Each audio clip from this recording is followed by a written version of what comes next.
Derek, it's all yours. Thank you, Alex. Appreciate you having opportunity for me to come on and speak today.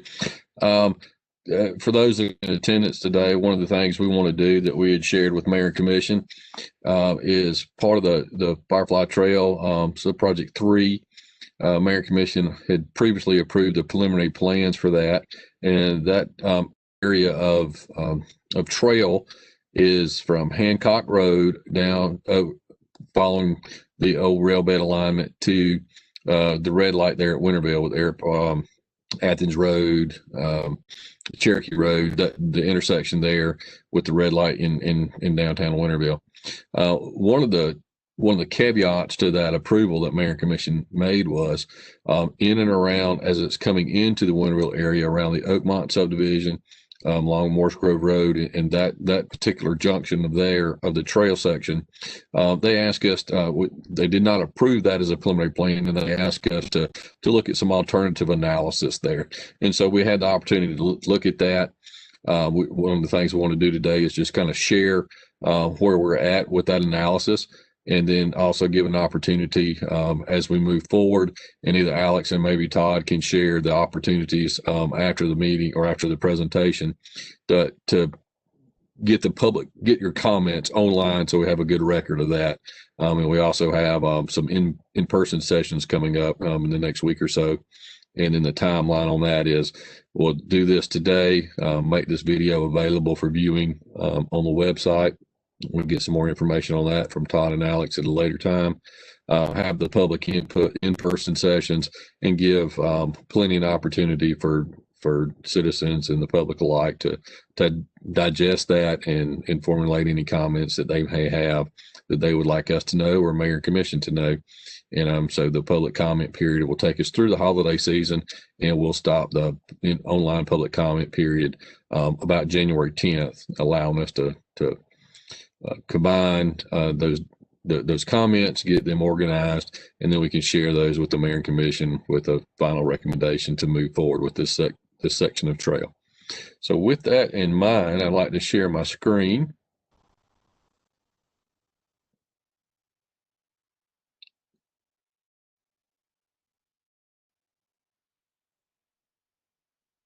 And it's not allowing me to share. Can you give me some powers? Try again. Thank you. The right role for you now. Yeah, thanks. So we'll share. First thing that should be coming up is just an overview of the area that we're talking about. You can see on the screen that there's 3 colored lines. There's a blue line labeled alternate A. There's a red line labeled alternate B, and there's a orange yellowish line labeled alternative C. They both pick up to the left of the screen as you come through. For those familiar with the property, is the Edwards Farm, right there at the corner of the Oakmont subdivision area. And so it picks all 3 combined there, and Mayor Commission has approved that where it says to downtown Athens. They've approved everything to the left of there. So we're just trying to finish up this last little section to know where staff needs to put their resources for final design and preliminary design efforts to finish out the trail components. So what we'll do today is we will walk through each one of these alternatives, the preliminary plans or the preliminary analysis on that, share our thoughts with you, and that way you can provide comments as you see fit or ask questions as you see fit at a later date. Just from a general overview, the alternate A alignment is the alignment that generally follows along the old rail bed. Some of you may have seen that in the past. The red line moves along the Edwards Farms property to Morse Grove Road and continues to Winterville along the south side of Morse Grove Road, traversing in front of the Oakmont subdivision and the homes on the south side of Morse Grove. The alternate C generally follows the same alignment up to Morse Grove Road, and then the first intersection at Oakmont Circle produces an at-grade and in-road crossing there to the north side of Morse Grove, and then follows the follows the north side right away of Morse Grove Road down through to the Winterville red light. And you can see the blue and the red lines kind of merge back together on the south side there as they move to the red light there in Winterville. And the orange yellowish line, the alternate C, continues to stay on the north side. So with that said, let me jump straight into trying to share my other document, and we'll just walk through the documents themselves. And this is the same information that is online. So whether you watch this video today and you want to look at the information in a little more detail at a later date, that information is online. Pull that up in just a second.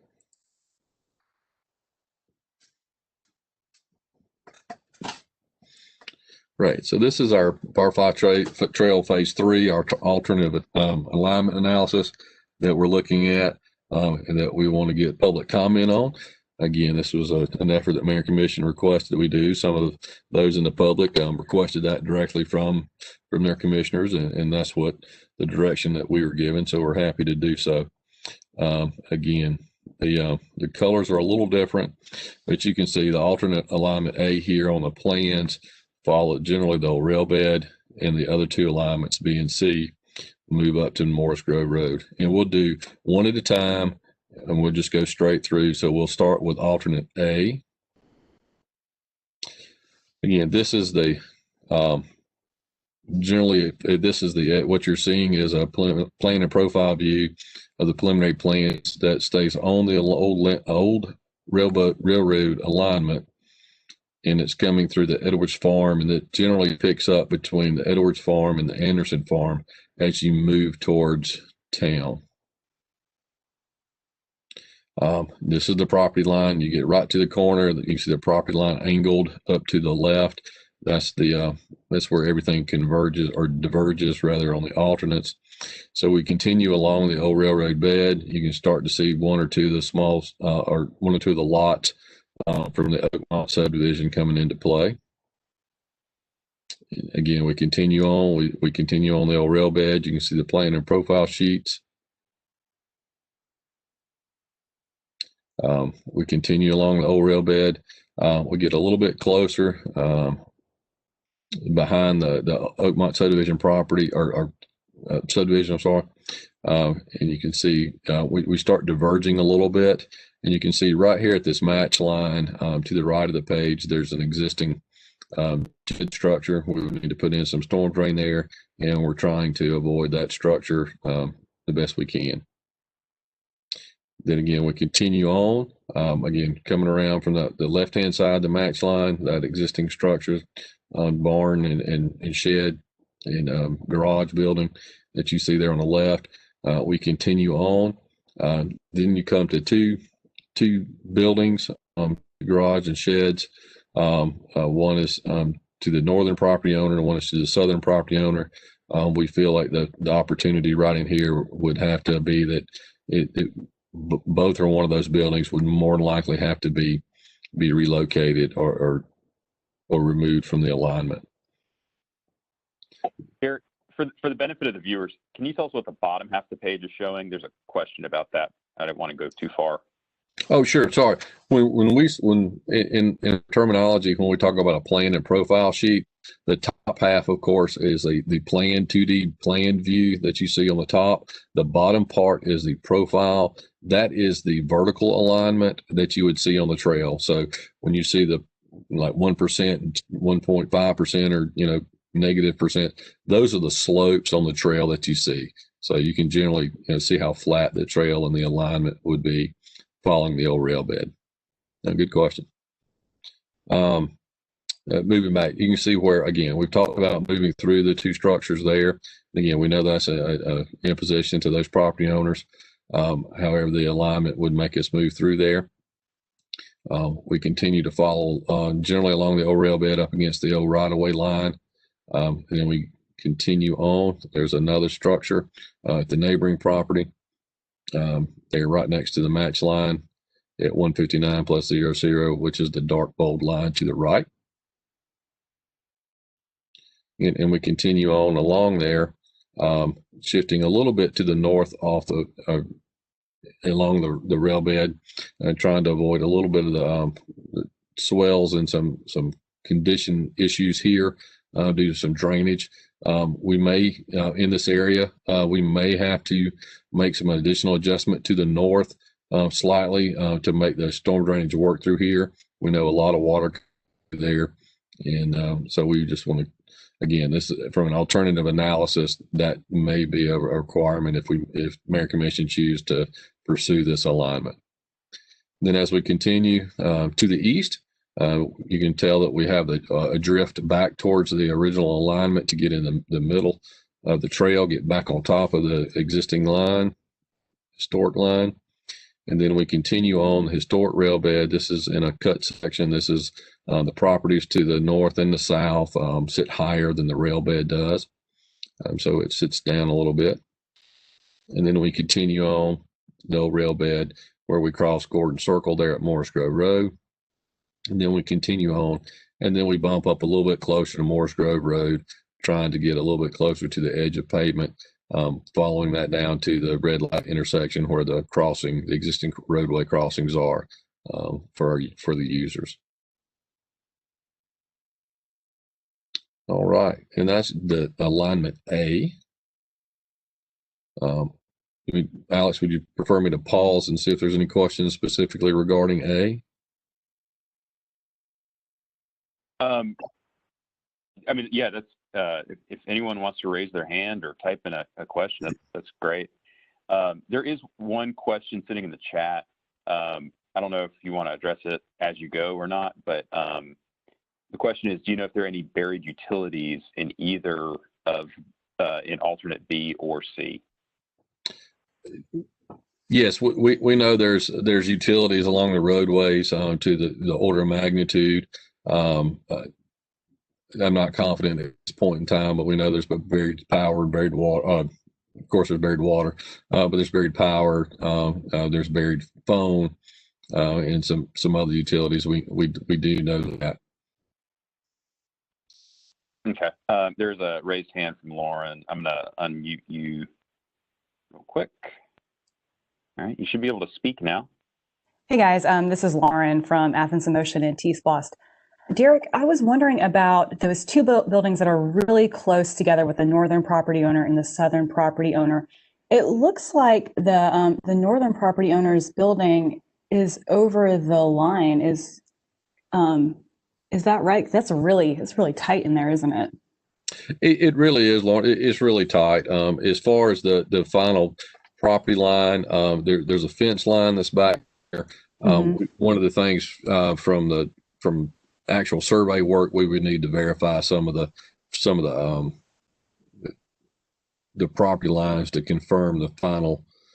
There could be some documentation in the courthouse that we've not experienced yet that either gave or quit claimed different property that's showing a little differently than the survey work that we have. But that would be one of the things that we want to clarify.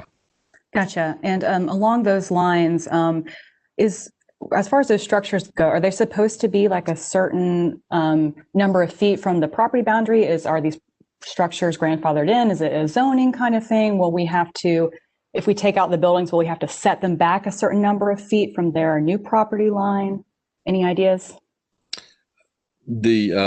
We would work with those property owners and with the planning department, ancillary buildings, shops and buildings and those, and considering they've been there for a certain time period may have a grandfather type clause.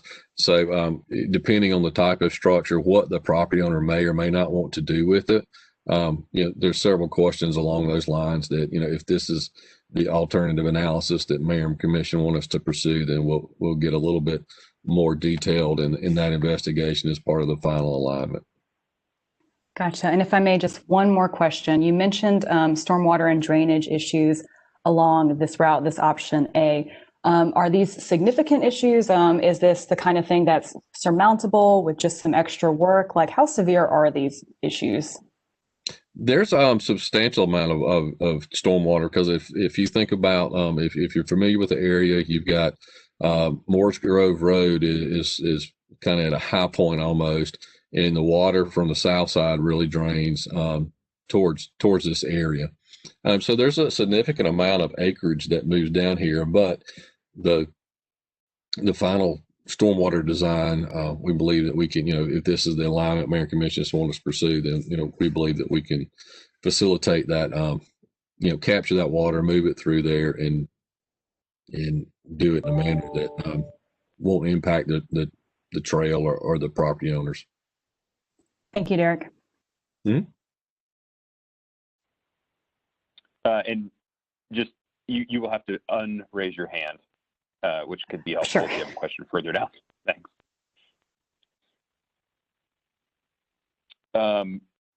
Derek, there's one more in the chat.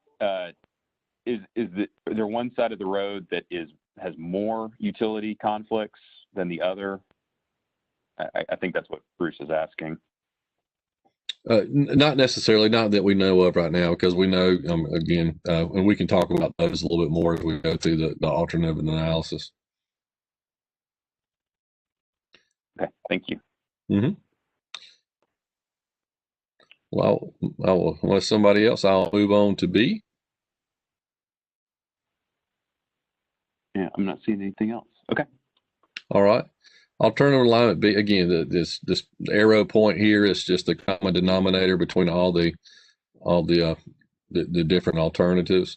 And so as B moves, we come along the Edwards Farm, Anderson Farm, adjacency property, come along the old rail bed, and then along the eastern edge of Mr. Edwards Farm, we turn north and we follow that property line, generally up to Morse Grove. This is cutting across his pasture right at the edge, at the property line and his fence line.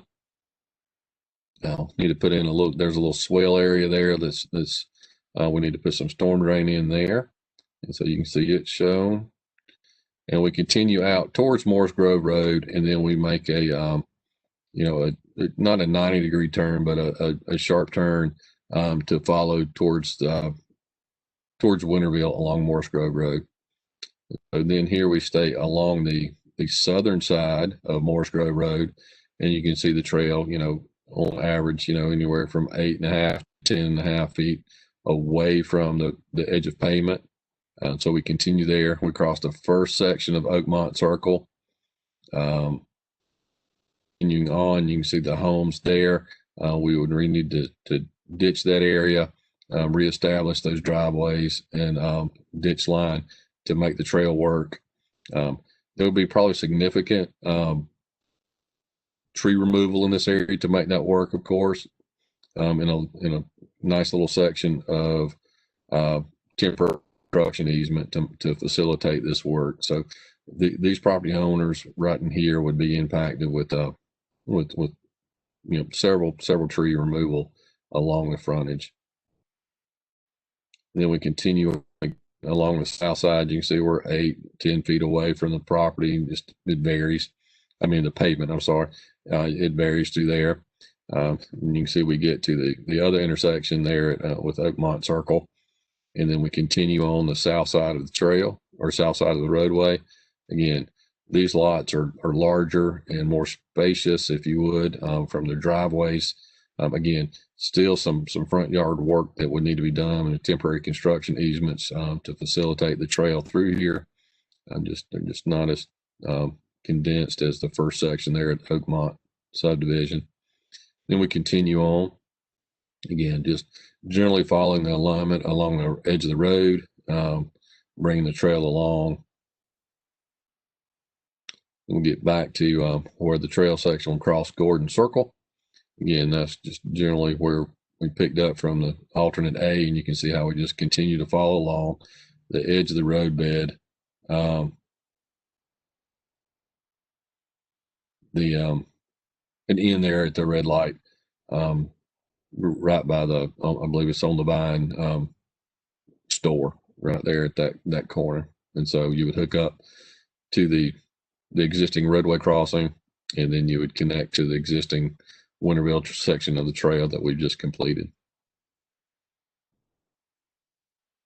Alex, going back to the question at hand, that we envision, or that there's physical evidence of, phone lines and some power that are buried along this section in here.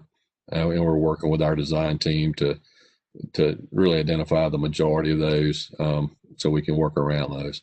Again, some these are alternative analysis plans, so they're not fully formulated, but we just need to make sure that doing some due diligence. So when Mayor and Commission, authorize us to move forward with one alignment or the other, that we can put our resources, efficiently there.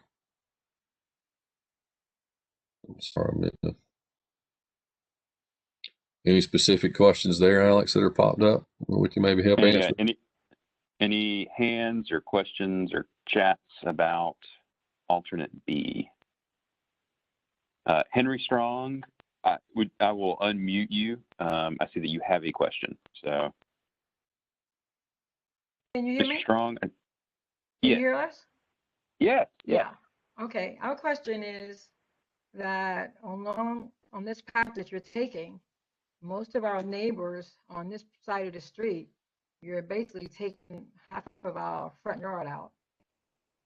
And specifically with our house is that we really don't have much of a backyard because of the previous owner was quadriplegic. So you're really taking a lot of our property away from us. And I'm not sure as far as our other neighbors, I haven't had a chance to speak with them.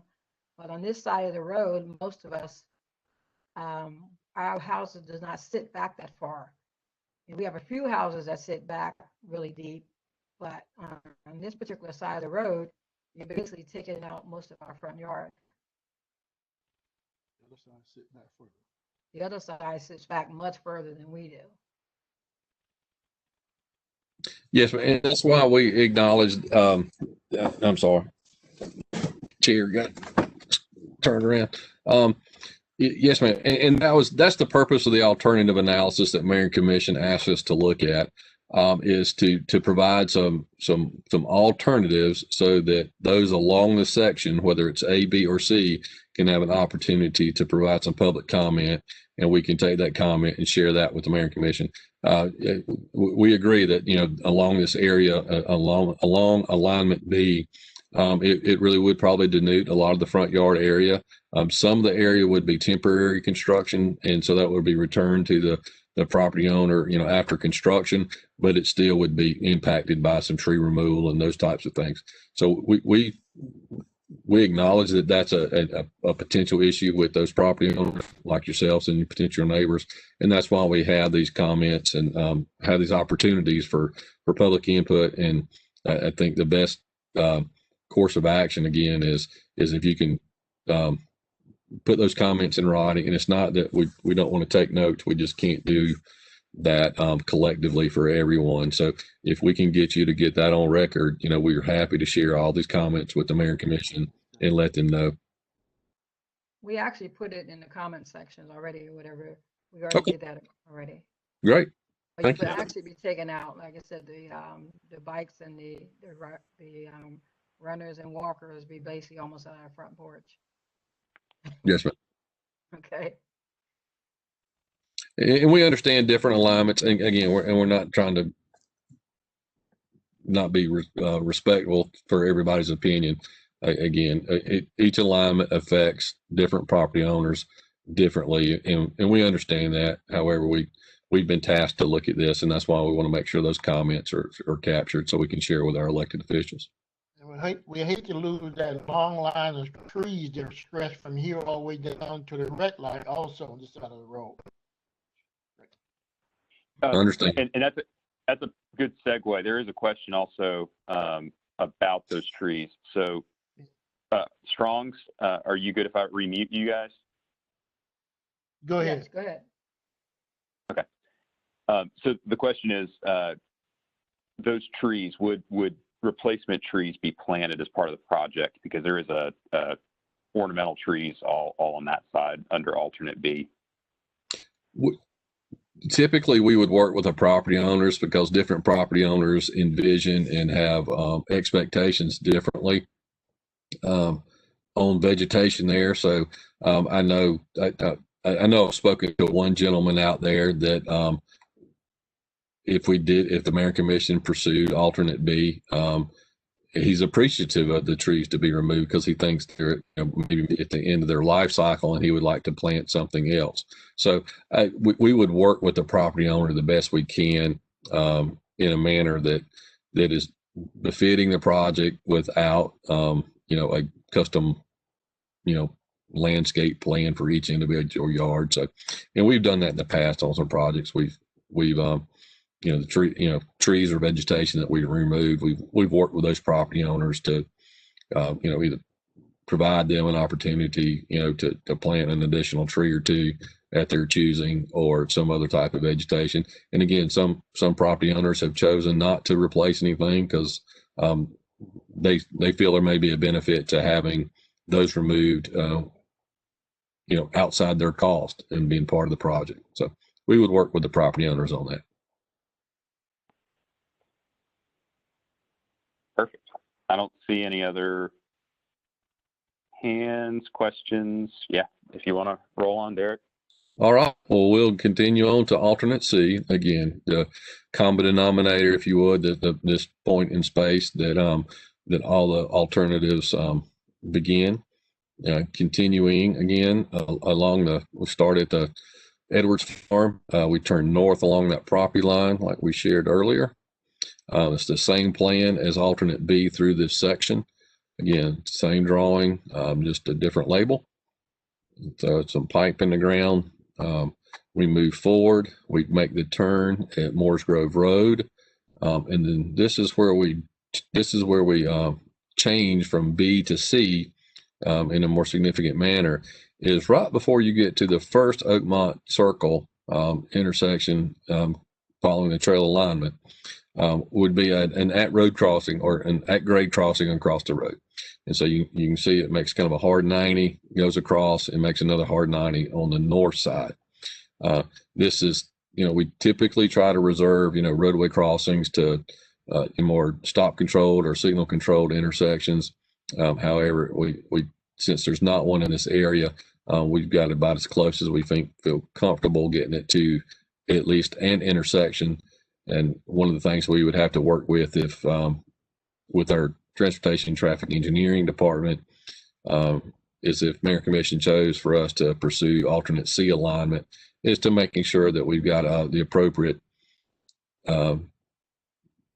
advance warning and advance signalization there to make that a safe crossing as much as possible. So again, that effort has not been designed, and again, that effort would follow a decision by Mayor Commission to move this one forward.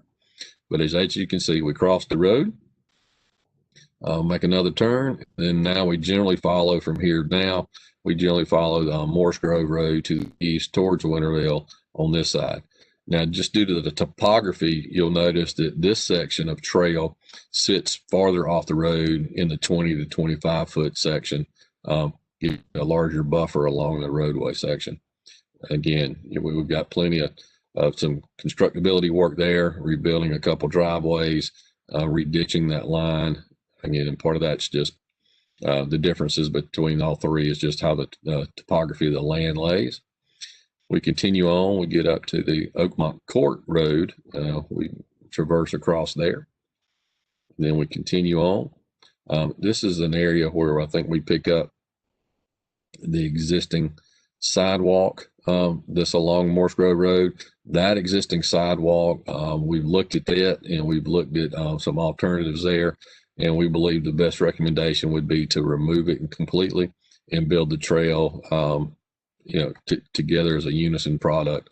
Because if you don't, we believe that having a seam, trying to put a 5 foot sidewalk next to a 5 foot sidewalk really poses a lot of problems. Separation of the trail, differential settlement gap there that would, it'd be more difficult, we believe, to make that product work together and be more expensive than trying to just remove it and replace it with one wider pour that would be done monolithically together. We've talked about utilities on the south side. We know we've got some overhead utilities along this side that we'd have to relocate. So again, there's utility conflicts on both sides that we would have to work through. And continuing on towards the east, again, there's several driveways that we would need to work on. Some storm drain pipe we need to have to put in. Continuing on, we work our way down. I believe this is the Apostolic Church property. When we get to this corner, that's the building. We would put in a small little retaining wall to keep grading from up against the building, and then work on their driveway to make sure that's replaced properly. And as we continue on, we work our way down towards the dentist office and the bank. And those sets of driveways that we come through. And then we end up at the same red light just along the north side of the roadway intersection, the northeast corner of that intersection. We tie directly back into the construction that was just completed for the downtown Winterville section.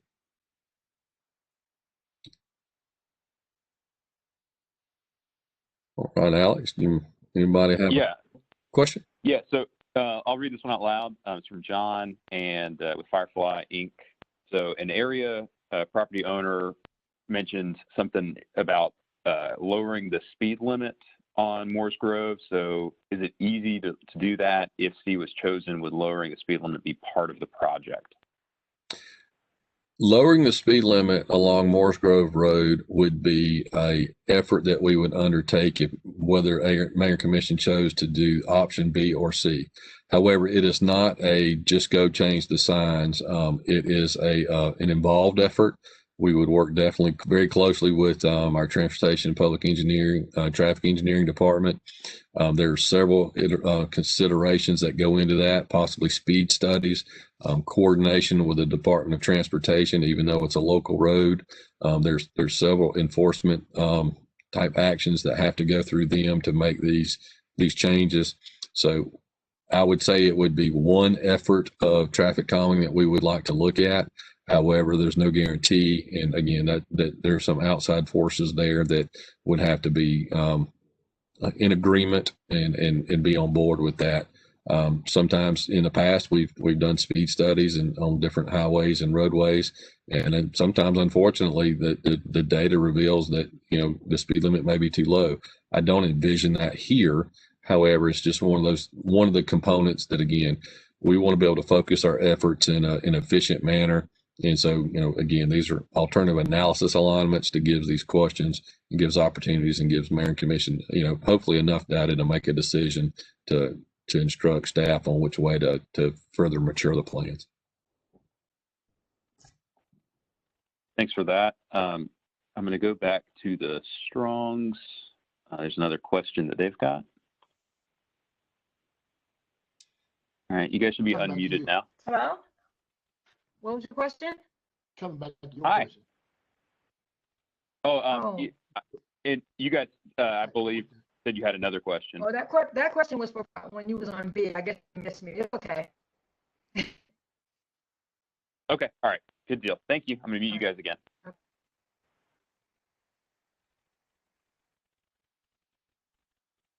All right, any other raised hands, questions, chats?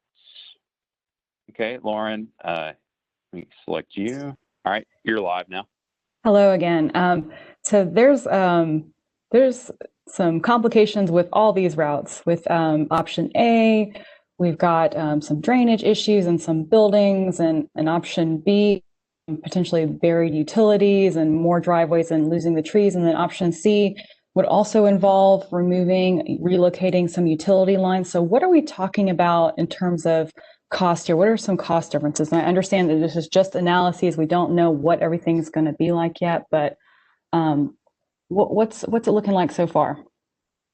The rough estimates we have right now, Lauren, is looking at alternate A and B. Both of them are roughly in the $1.4 million range, and then alternate C is a little higher than that, almost in the 1.55 range.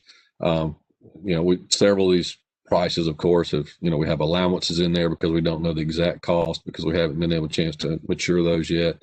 And then one of the other items that's not included in there is the actual cost of the right of way.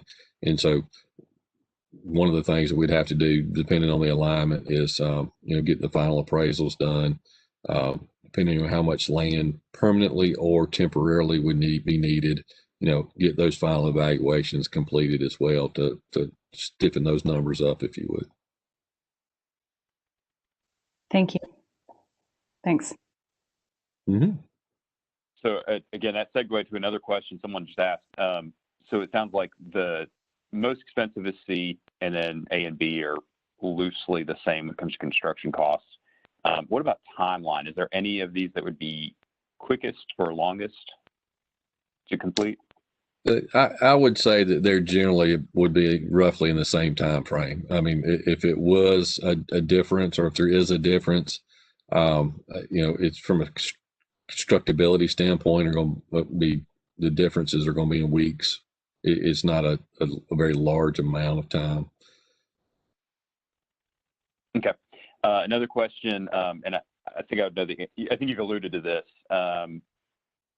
For C, with pedestrian crossing, have the RRFBs, which are the push button yellow flash lights like we've installed in Winterville, or like at the Classic Center. That would be part of what you guys would look into, right? I mean, I would suggest that would be a minimum implementation. I would think due to the proximity of the crossing and the speed of the road, that we would probably try to incorporate some advanced signalization in there. To what level that would look like and signage, that is yet to be determined. But we would like to spend a little more time on that if Mayor and Commission chooses us to mature that option. Mm-hmm. Okay. Any other questions? Hands to raise. Okay. I just got two come through. So alternate C is not, okay. So with land acquisition and property damages factored in, do you think that changes the A and B being equal to C, or being less than C, I'm sorry, as far as costs go? Generally speaking, I would say that it's still probably along a similar cost. I don't want to get into the pennies on the dollar conversation, because we just don't know. But generally, these are, even if one lot has more property than another one, they're generally single family lots, except the commercial properties, which would be evaluated differently. So a lot of that may end up being the appraiser decision on those values. Okay. Another question from Sylvia. Apart from having to move two buildings in A, what are the disadvantages of A? Is there a heavy tree cover in A, like thinking of future leaf litter or trees getting cut down? So other than moving two buildings in A, are there other disadvantages? Oh, we spoke about the stormwater that we would need to address, and we would do that as well.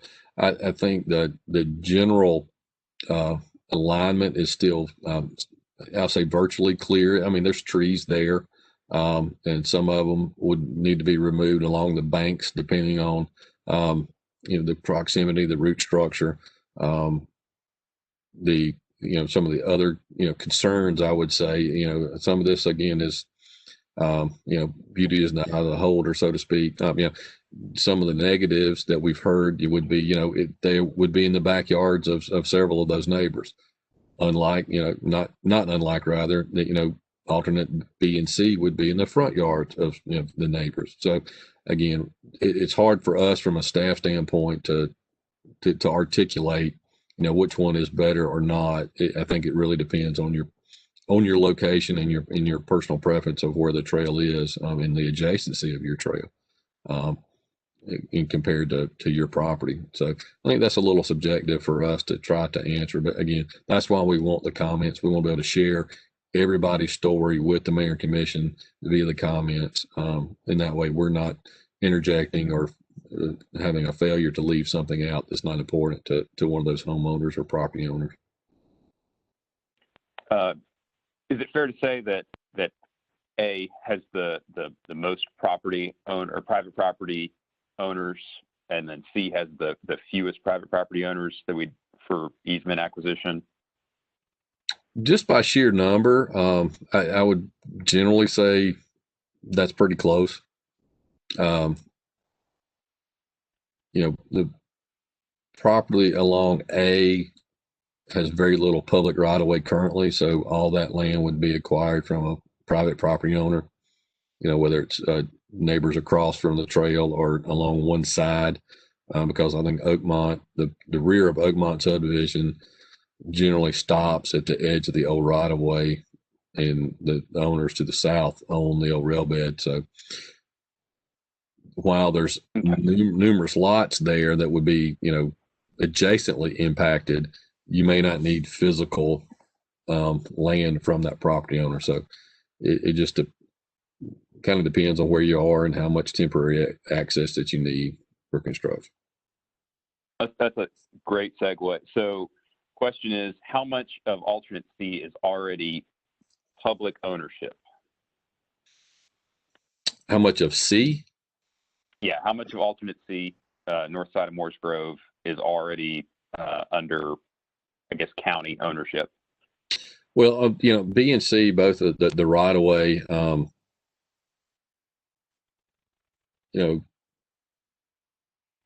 it's going to be dependent on the topography, to cut the slopes back in there, or put the ditch in.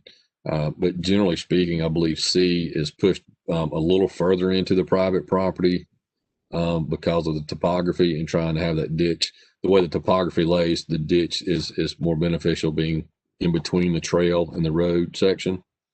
And unlike across the street in B, the topography it sets itself up to have the roadway, the trail, and then the ditch section. It's just a little bit of offset the way the roadway sits in there, and the drainage, the existing drainage, sits in there.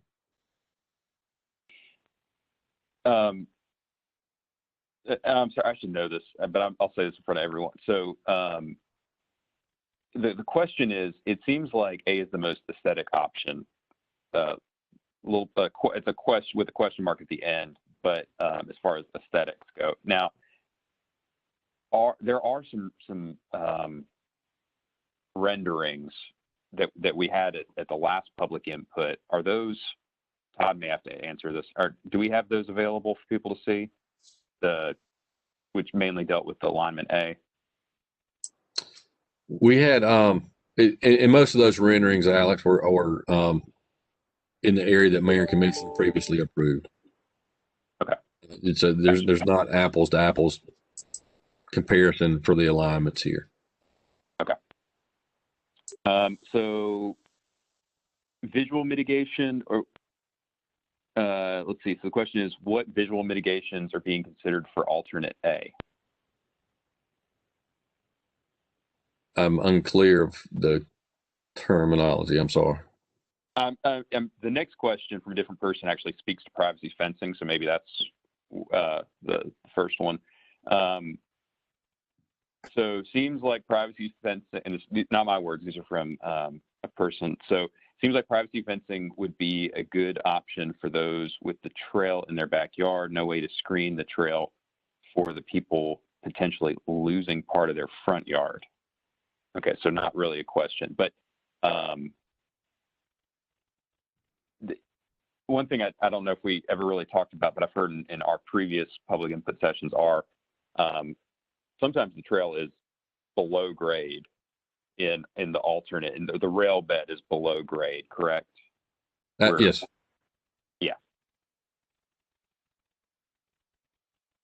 And it changes during the course of the project. In some areas it's above it. Generally speaking, from when you transition off the edge of the farm property towards the Winterville section, the alternate area that we're talking about, it's either at grade or below grade, generally speaking. Okay. A question from one of you guys. So can homeowners put up a huge privacy fence? Will county put up any kind of visual screens? We'll work again. The privacy screens are very similar to the vegetation discussion. We'll have those conversations with those individual owners. We've experienced several conversations or several experiences with different property owners through the course of all our trail construction. Whether that property owner may or may not want some sort of type screening or privacy fence, vegetation, versus, we know some that were adamantly against trying to do anything because they wanted that connectivity. They wanted to be able to see the trail, for their personal, situation. So we'll have some of that conversation. Yeah, and I think you actually answered. So somebody just asked, instead of a fence, would vegetation be an option? But again, it's each easement negotiation is between that property owner and ACC, and there's a lot of things on the table there. Okay. I haven't checked hands in a second, so let me double check that nobody's raised a hand. Okay, one more came through. Has the county contacted the business owners or business property owners along Morse Grove Road, advising them of option B or C? So I guess the dentist and the bank. They were on the mailing list. They were on the mailing list that we sent out. So hope I'm assuming that they did. I did not specifically knock on their door and ask, but we tried to contact everybody via a mailer, the social media contacts, whatnot.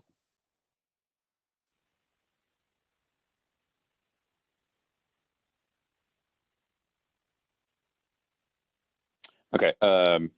Any talk of safety call boxes needing electricity or solar?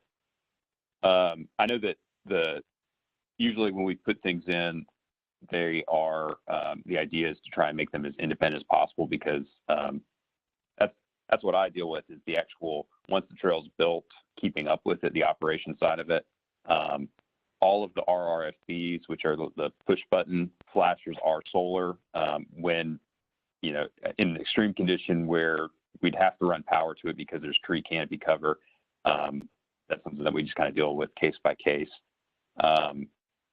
So I maybe that answers the question. I'm not exactly sure. But solar is always kind of looked at because we do self-pay power just like anybody else.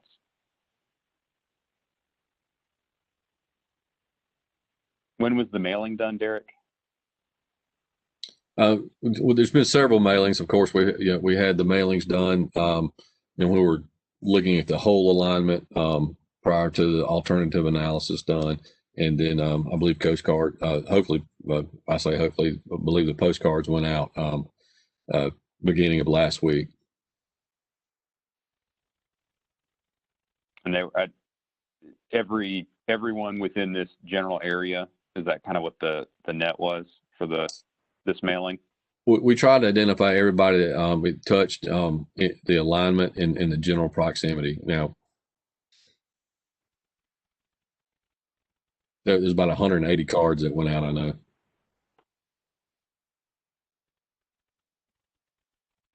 Okay. One more question. So after the public input session or opening that we have right now, what are the next milestone dates? What's after this? Sure. No, great question. One of the things, again, we want to have this online today and kind of talk through it. And again, Alex mentioned earlier that it's recorded, so we're going to put that on the website so people can access that. And if they didn't have the opportunity to participate today, and then this Saturday, we've got a personal input session at Pittard Park from 9 a.m. to noon. excuse me, that citizens come out. We can try to answer any specific questions that you may have that's maybe harder to do online. And we're going to have that again on December 10th as a Thursday, or at least 6 to 8 p.m. After that, we'll have the information online at ACC Leisure Services Listens webpage, and I'll let you and Todd maybe get into that a little bit later or as we wrap up. But then we're going to leave the public comment period open again to that January 10th date.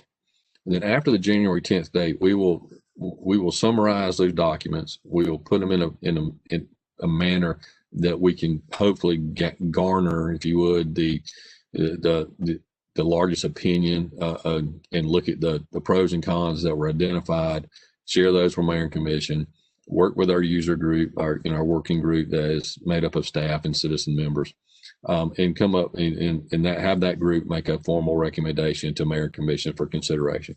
Again, anything staff puts forward is a recommendation. Mayor and commission make the ultimate decision. But the timeline on that is wrap up public comments January 10th, work with the user group the following week or so, and then present a work session presentation in February.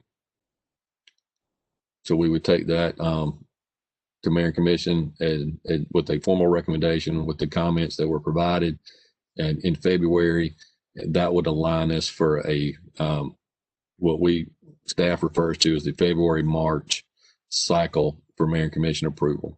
So we have a work session, mayor and commission could discuss it at the following agenda setting, and then either give us direction or take it up for action the 1st of March. Make a decision, and then that would give staff the direction to move the alignment that they choose forward for final preliminary and move those into more construction documents so we can begin the right-of-way acquisition effort. And I typed it in the chat at the very beginning. So that website, it's accgov.com. That's our website. And then you can do / leisure services listens. And you just put that in there, all three of those words matched into one. And that is where you get all the information for all of our projects, which this is one of them. The Strongs have another question, so I'm gonna unmute you guys one more time. Okay. The only question I have was, I'm just concerned that why are the public meetings in 1 o'clock in the afternoon? They couldn't be a little later, or maybe get more input from other people. Yeah, we always try and do. That's why we're doing virtual and in person. We always try and do with that in mind, trying to meet with different people at different times. So this one is like a lunch hour. So maybe people can, take that lunch hour and do this. And as Derek said, the Thursday one will be after work in the evening for people to come out after work, or and then the Saturday one is early. Again, same thing. If you've got to work a late shift and you need to come in earlier, we try and hit as many of those times and days as possible, just to accommodate as many people as possible. Plus, having the recording, we can, then you can kind of look at it on your own. Okay. All right. Thank you. Okay. Thanks. So John's got another question for you, Derek. Regards to alternate A, he was told the trail would come within 30 feet of the rear of one of the houses, and that an 8-foot privacy fence would be put in between the house and the trail. Is that not actually the case? There's options out there, and that's a conversation between the property owner and when the land would be acquired, if that's where we move forward to. Again, I can envision that, a property owner requesting that, and we've had some general conversations about privacy fences with several different ones. So to just speak holistically, it to me is premature. And like I said, when you get to the, as many as we've done, when you have a little bit more formality and you have that conversation with those property owners, think to change. So I'd hate to say that we will build an 8-foot privacy fence today, and then conversations with that property owner or another property owner would change. I would say it's still an option though. And the things you will see on construction documents would be something like a safety fence. So that's the kind of fence that we've installed in Winterville or in the original part of Firefly. It's that couple railings high fence, and that's more for users, for bicycle. If someone on a bicycle takes a spill, it's to stop them from rolling down the hill or rolling into the road, or usually those go in those kind of steeper areas.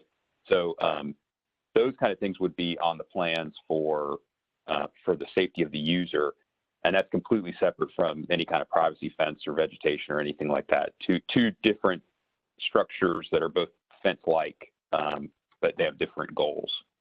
Just to kind of clarify, I know some people call us about the existing fences and have questions about those. Okay, I've got no other raised hands or comments. Todd, got anything you want to throw in?